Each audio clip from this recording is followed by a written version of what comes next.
और इसी वजह से मार्केट्स में हमें शार्प इसका बहुत छोटा इम्पैक्ट पड़ेगा और हम वो ये सारे मोस्ट इम्पैक्टेड सेक्टर्स हैं। तो क्या खबर आई जी मेटल सेक्टर जी, आज आप है, क्यों आप है जी? 50 मिलियन यूरोस का कॉन्ट्रैक्ट, तो दिवाली रैली के चांसेस, वाइस प्रेसिडेंट का इलेक्शन होने वाला है। ओके, आज का डेटा देखो।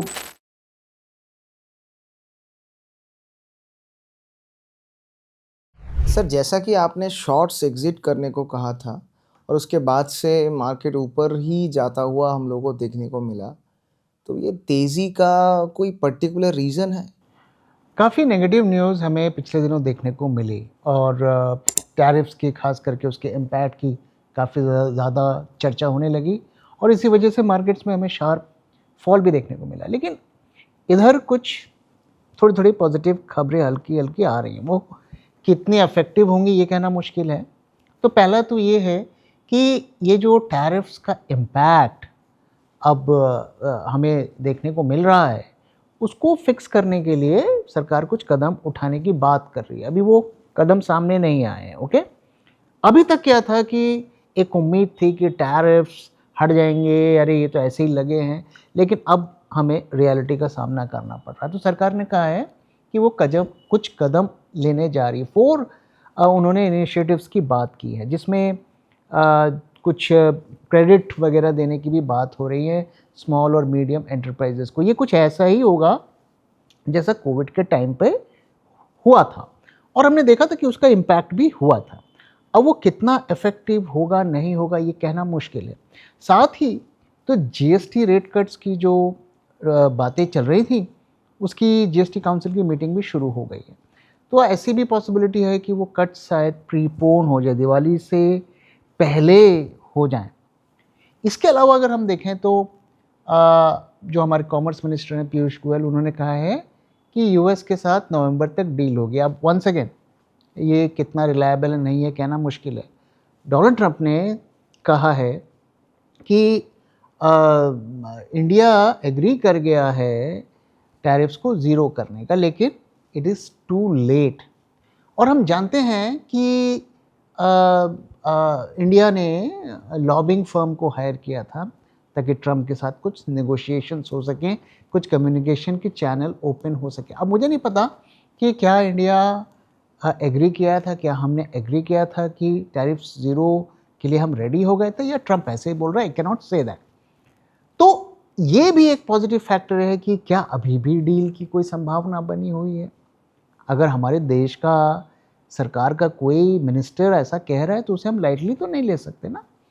तो ये फैक्टर्स की वजह से मार्केट में एक सेंटिमेंटल बूस्ट आया है कि it is not that words, ये फीलिंग आई है और इसी का परिणाम हमें आज देखने को मिला है और उसी की वजह से हमें पिछले 2 दिनों से थोड़ी ग्रीन देखने को मिल रही है। अब वो कितना सस्टेन करेगा, क्योंकि ये तो पूरी की पूरी एक स्पेकुलेटिव रैली है, ग्राउंड पर कुछ भी नहीं हुआ है। अभी तो खाली भोकालबाजी हो रही है कि ये कर देंगे, वो कर देंगे, वो हो जाएगा, ये हो जाएगा। ओके, अभी हमें कॉन्क्रीट कुछ नहीं पता, इसलिए इसको हमें थोड़ा कॉशियसली इसको हमें इस रैली को हमें देखना चाहिए। एचएसबीसी ने कहा कि टैरिफ का इंडियन इकोनॉमी पे ज़्यादा इम्पैक्ट नहीं पड़ेगा और यहाँ से मार्केट भी आपको पॉजिटिव देखने को मिलेगा। क्या आप एग्री करते हैं इससे? देखो, कई लोग, सिर्फ एचएसबीसी ही नहीं, कई लोगों का ऐसा मानना है कि इसका बहुत छोटा इम्पैक्ट पड़ेगा और हम वो शॉक एब्जॉर्ब कर सकते हैं। इसके पीछे उनकी थ्योरी ये है कि काफ़ी कम डिपेंडेंसी यूएसए के एक्सपोर्ट्स पर है और ये बात सही भी है। करीब 4% सेल्स जो है वो यूएस एक्सपोर्ट्स पर डिपेंडेंट हैं और उनका कहना है कि ये तो हम एब्जॉर्ब कर लेंगे, तो इसमें चिंता की क्या बात है। तो अगर ये इतनी छोटी चीज़ है तो सरकार क्यों चिंतित है? सरकार क्यों स्टिमुलस देने की बात कर रही है और ये कह रही है कि भाई इसका हमें प्रॉब्लम का सामना करना पड़ेगा और इससे उबरना पड़ेगा? क्यों स्वदेशी की बात हो रही है? इसका मतलब ये छोटी प्रॉब्लम नहीं है, इसका सीधा इम्पैक्ट अगर आप देखिए तो जॉब मार्केट पर है। आप जानते हैं ऑलरेडी लोगों की जॉब्स जानी शुरू हो गई हैं।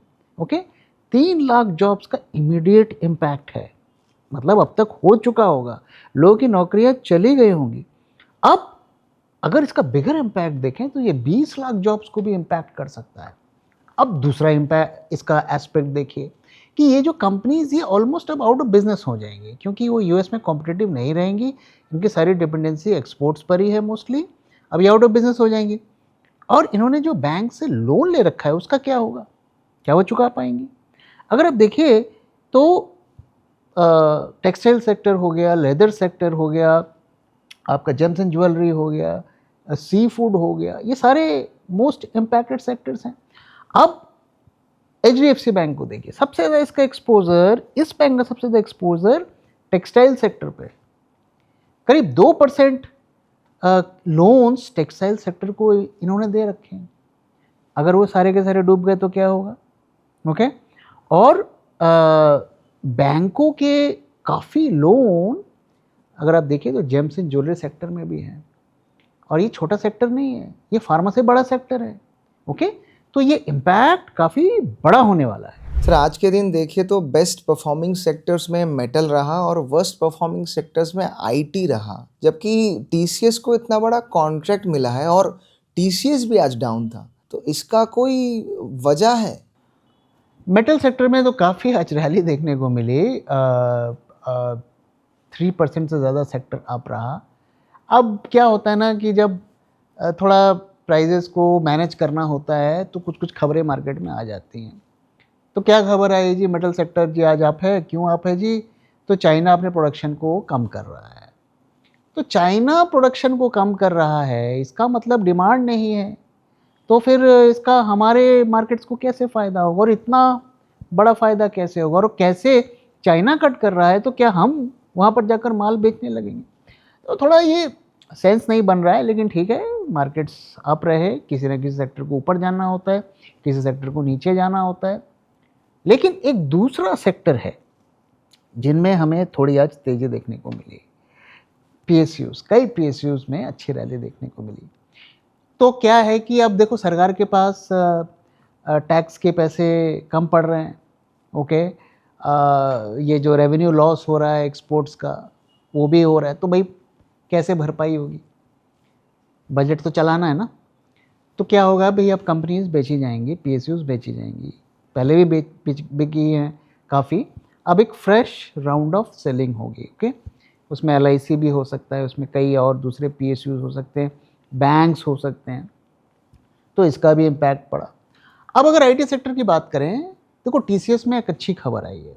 ओके उनको 550 मिलियन यूरोस का कॉन्ट्रैक्ट मिला है, काफ़ी बड़ा कॉन्ट्रैक्ट है। ओके यूरोप का कोई कंपनी का कॉन्ट्रैक्ट है इंश्योरेंस का। अब ये क्या पॉजिटिव है?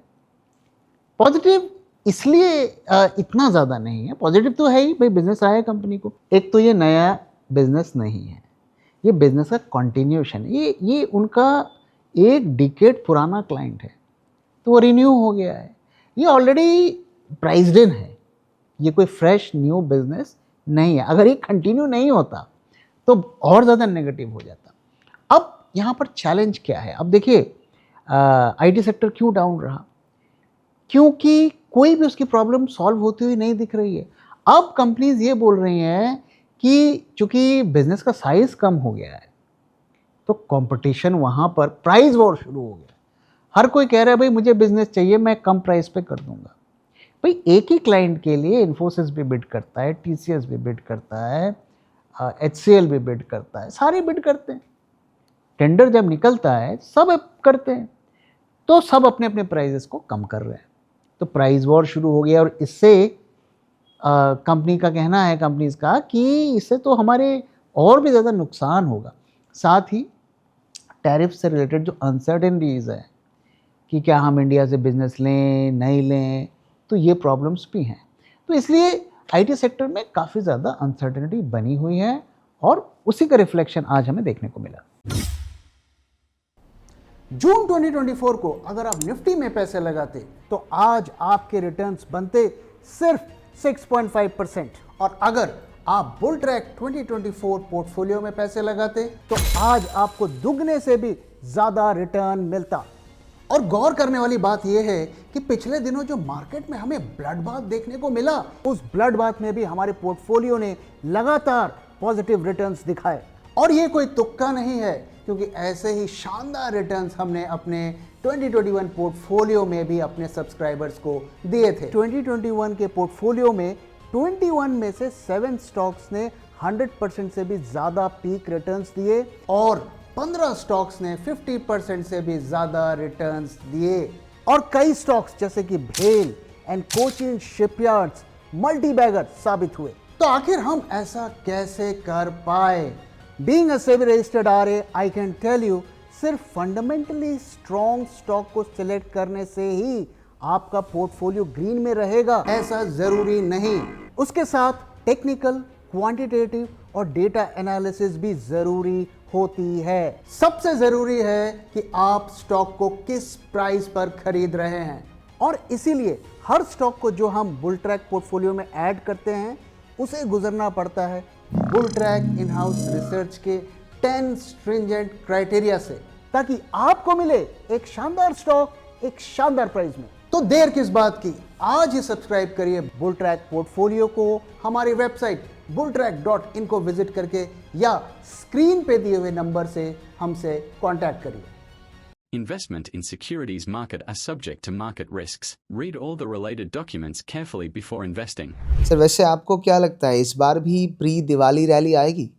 ओके, ये इंटरेस्टिंग क्वेश्चन है। देखो, दिवाली से पहले मार्केट में एक एक्साइटमेंट तो रहती है, हालांकि पिछले साल उतनी नहीं थी, हर साल नहीं रहती है, लेकिन एक जनरल एक्साइटमेंट रहता है। क्यों? क्योंकि उस वक्त एक कंज्यूमर बूम आता है, मुहूर्त ट्रेडिंग होती है, कंपनी की सेल्स बढ़ती हैं, तो एक पॉजिटिव माहौल रहता है। क्या इस बार आएगा? ओके, यहाँ पे 2 सिचुएशन है। एक स्पेकुलेटिव, कुछ ऐसे एक्शन सरकार ने ले लिए जो इस रैली को ट्रिगर कर सकती है। ओके, फॉर एग्जांपल नया स्टिमुलस दे दिया, या जैसे कि हमारे मिनिस्टर ने कहा कि नवंबर तक डील हो जाएगी, उस फ्रंट पर कुछ पॉजिटिव आ गया। डोनाल्ड ट्रंप का मूड ठीक हो गया, 25% टैरिफ हटा दिया, ये कुछ हो गया तो डेफिनेटली आएंगी। क्या अभी वैसा होता हुआ दिख रहा है? नहीं। आज अगर अभी तक का मैं डेटा देखूं, इसकी कोई संभावना नहीं है। ओके, मैं आपके साथ डिटेल शेयर कर लेता हूं। पिछले 2 महीने में मार्केट्स मंथली बेसिस पर देखेंगे तो रेड में क्लोज हुआ है, 1200-1300 पॉइंट्स डाउन रहे हैं। ओके, जुलाई में करीब 750 पॉइंट्स और अगस्त में भी करीब 450 पॉइंट्स डाउन रहे। ओके, दोनों में अगर हम देखें तो टर्नओवर में राइज नहीं हुआ है, मोटा मोटा दोनों मंथ का टर्नओवर सेम है। ओके, अब अगर रैली की संभावना होती तो बाइंग हमें बढ़ती हुई दिखती, वो तो दिखी नहीं है। एडवांस डिक्लाइन रेशियो दोनों महीने का अगर आप देखेंगे ऑलमोस्ट सेम है, 1 से कम है, यानी कि ज़्यादा स्टॉक्स डाउन रहे। तो अगर आप थोड़ा ब्रॉडर डेटा देखेंगे तो इसकी रैली की कोई संभावना आज के डेट पे नहीं दिख रही है, और ये तभी पॉसिबल है जब कोई बड़ी अनाउंसमेंट हो जाती है। एक बात आप और नोट करके रख लो कि FIIs अगर अपनी सेलिंग बंद नहीं करेंगे तो दिवाली रैली के चांसेस ऑलमोस्ट 0 रहेंगे। सर एक चीज़ बताइए कि जुलाई के महीने से अगर देखें तो FI की सेलिंग कुछ ज़्यादा ही इंक्रीज़ हुई है, और कुछ लोगों का ये कहना है कि इसमें पॉलिटिकल कनेक्शन हो सकता है। तो आपको इस बारे में क्या कहना है? देखो, बाज़ार में तरह तरीके की थ्योरीज आती हैं। ओके, पॉलिटिकल सर्कल्स में भी कई बातें हो रही हैं। अब पॉलिटिक्स में अंदर में क्या हो रहा है, देखो हम लोग तो छोटे लोग हैं, हमें तो इतना कुछ अंदर की खबर रहती नहीं है। जो ऊपर से सुनने को मिलता है वो हम आपके साथ शेयर कर सकते हैं। एक सिनेरियो, मुझे नहीं पता ये होगा कि नहीं होगा, सिनेरियो ये है, और आई थिंक हमें कम से कम इसके बारे में जानना चाहिए। मैं क्लेम नहीं करता कि ऐसा होगा नहीं होगा, मुझे नहीं पता, लेकिन एटलीस्ट हमें इसके बारे में जानकारी होनी चाहिए। ओके, तो एक सिनेरियो क्या है कि इस महीने वाइस प्रेसिडेंट का इलेक्शन होने वाला है। ओके, और वाइस प्रेसिडेंट के इलेक्शन में क्या होता है कि आपकी जो वोटिंग होती है वो पार्टी लाइंस पे नहीं होती है। कोई आपका वोट देख तो सकता नहीं है, कौन किसको वोट करेगा वी डोंट नो। ओके, अब जो दोनों कैंडिडेट साउथ के हैं, तो अब साउथ के लोग जो वहाँ के जो वोट करेंगे, जो एमएलएज राज्यसभा और लोकसभा के करेंगे, वो किनको करते हैं? ओके, क्या वो अपोजिशन के कैंडिडेट को करते हैं, क्या वो एनडीए के कैंडिडेट को करते हैं, ये मुझे नहीं पता। कई लोगों का कहना है कि वहाँ पे पोलराइजेशन हो सकता है, वो अपोजिशन को भी वोट कर सकते हैं। इन दैट इवेंट या तो नैरो विक्ट्री से जो गवर्नमेंट, जो एनडीए का कैंडिडेट है वो जीतेगा, या एक पॉसिबिलिटी ये भी है कि हार जाए। तो अगर नैरो वोट से जीतता है एनडीए का कैंडिडेट या वो हार जाता है, इन दैट केस मार्केट में रिएक्ट नेगेटिवली। अब क्या ऐसा होगा नहीं होगा, देखो ये तो एनीबडी इज गेस, मैं नहीं कह सकता कि क्या होगा नहीं होगा, लेकिन ये एक सिनेरियो है जिसके बारे में हमें जानना चाहिए। सर कुछ ऑडियंस के सवाल ले लेते हैं। पहला सवाल आ रहा है कि how can I get entry to BT portfolio, what membership to join, to know about that. Also, is there any new portfolio stocks getting added or discontinued in the portfolio? Couldn't find the WhatsApp number. आप अगर हमारे website पे जाएंगे bulltrack.in, वहाँ पे सभी details आपको मिलेंगी, वहाँ पे आपको व्हाट्सएप नंबर भी मिल जाएगा, उसके थ्रू आप हमसे कांटेक्ट कर सकते हैं। पोर्टफोलियो में अभी तक हमने 10 स्टॉक्स ऐड किए हैं और 10 हम फ्यूचर में ऐड करेंगे। हमारा क्राइटेरिया होता है कि जब स्टॉक सही वैल्यू जोन पर मिलेगा with a good growth story, तभी हम ऐड करते हैं, otherwise we wait patiently. Okay, तो लास्ट हमने मई एंड पे ऐड किया था and it gave a fantastic return also after that. तो अभी फिलहाल 10 स्टॉक्स इसमें एडेड हैं, फ्यूचर में और भी ऐड होंगे। जब एग्जिट का टाइम आएगा तो हम एग्जिट करेंगे। एग्जिट हम ऐसा नहीं है कि हर महीने एग्जिट करते हैं। ओके, सो ये लॉन्ग टर्म पोर्टफोलियो है बेस्ड ऑन फंडामेंटल्स, तो इसकी होल्डिंग पीरियड 2 से 3 साल की है। अगर कोई मेजर शिफ्ट इन फंडामेंटल्स होता है तभी हम एग्जिट करते हैं। ओके, और हम कम से कम 2 क्वार्टर तो मिनिमम देखते हैं कि उसके परफॉर्मेंस में हमें प्रॉब्लम दिख रही है, तभी हम करते हैं। एक आध क्वार्टर क्या होता है, कभी बहुत अच्छा आ जाता है, कभी बहुत बुरा आ जाता है, तो हम उससे इन्फ्लुएंस नहीं होते। तो थोड़ा हम लंबा व्यू लेकर इसमें चलते हैं। ओके, अगर कोई आपको फर्दर क्वेरीज है, जानकारी लेना चाहते हैं, तो आप हमसे व्हाट्सएप के थ्रू कांटेक्ट करिए। सर आगे बढ़ते हैं। दूसरा सवाल आ रहा है कि why you are complicating this PSU stake sale is enough to find the government, and if tax cut helps the economy, government will get good dividends as well. 50,000 CR is not a big amount for government. Okay, तो देखिए, एक तो ये जो deficit है 50,000 का, ये already जो हमारा बजटरी डेफिसिट है, फिजिकल डेफिसिट, उसके ऑन टॉप पर ऐड होगा। तो ऐसा नहीं है कि सिर्फ 50,000 ही हमारा, करोड़ ही हमारा डेफिसिट है। ओके, अराउंड 15 लाख करोड़ का हमारा प्लान डेफिसिट है, तो ये तो बढ़ गया। अब आप कह रहे हैं कि ठीक है बढ़ गया तो बढ़ गया, बेच देंगे। कब तक बेचेंगे भाई? अगले साल क्या करेंगे? फिर कुछ बेचेंगे, उसके बाद साल क्या करेंगे? फिर कुछ बेचेंगे।